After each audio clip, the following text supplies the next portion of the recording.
அடிக்கிற வெயிலில் காலேஜ் விட்டு தான் அலைஞ்சு திரிஞ்சு வீட்டுக்கு வந்தா வீட்டில் சாப்பிட ஒன்றும் இல்லை. சரி ஓகே நானே செய்யலான்னு களத்தில் இறங்கிட்டேன். மோர்களி சாப்பிட்லான்னு தோணுச்சு, ஏன்னா அது ஒன்று தான் ஈஸியாக இருக்கும். சரி ஓகேன்னு ஃப்ரிட்ஜை திறந்து பார்த்தா ஃப்ரிட்ஜில் தயிர் மட்டும்தான் இருக்கு. சரி ஓகேன்னு கையோட கடைக்கு போய் அரிசி மாவு பாக்கெட் ஒன்று வாங்கிட்டு வந்துட்டேன். அதுக்கப்புறம் ஃப்ரிட்ஜில் அம்மா போட்டு வச்சிருந்த தயிர் 4 கரண்டி எடுத்து நல்லா பீட் பண்ணி எடுத்துக்கிட்டேன். தேவையான அளவு தண்ணி ஆட் பண்ணி அது கூட ஒரு கப் அரிசி மாவையும் ஆட் பண்ணி நல்லா கலந்து விட்டுக்கிட்டேன். ஆர்வ கோளரில் நானும் தண்ணியை அதிகமாக ஊற்றிவிட்டேன். அதுக்கப்புறம் தான் கேஸ் வேறு கம்மியாக இருக்குது, புக் பண்ண முடியலன்னு எங்கள் அம்மா சொன்னது ஞாபகம் வந்துச்சு.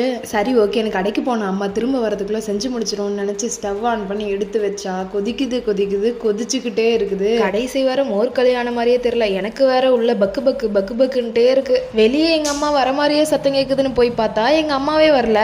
சரி ஓகேன்னு நானும் ஆயுதத்தை எடுத்து கிண்ட ஆரம்பிச்சிட்டேன். இந்த மோர்களியை செய்யறதுக்குள்ள நான் மோர்களியான பாடா போயிரும் போல. இந்த மாதிரி நீங்களும் அம்மாவுக்கு தெரியாம ஏதாச்சும் பண்ணி மாட்டிருக்கீங்களான்னு மறக்காம கமெண்ட்ல சொல்லுங்க. மோர் குழம்பு சாப்பிடணும்னு நினைச்சது ஒரு குத்தமாடா, இன்னைக்கு கடவுள் நம்மள ரொம்ப சோதிச்சிட்டாருன்னு நினைச்சு நானும் கிண்டிக்கிட்டே இருக்கேன். ஆர்வ கோளர்ல நிறைய செஞ்சுட்டேன். எங்க அம்மா வந்து கேட்டா என்ன சொல்றதுன்னு நினைச்சிட்டே கிண்டிட்டு இருக்கேன். வாழ்க்கையில இனி மோர்களியே சாப்பிடக்கூடாதுன்னு நினைக்கிற அளவுக்கு பண்ணி விட்டுருச்சு. என் பொறுமைக்கும் ஒரு அளவு இருக்குன்னு நினைச்சு ஒரு வழியை கெட்டிப்பட ஆரம்பிச்சிருச்சு. சரி ஓகேன்னு ஸ்டவ் ஆஃப் பண்ணிட்டேன். எப்படி இருக்குமோன்னு நினச்சி எடுத்து போட்டு சாப்பிட்டா இவ்வளோ நேரம் பட்ட கஷ்டத்துக்கு மோர்களி சூப்பராகவே இருந்துச்சு.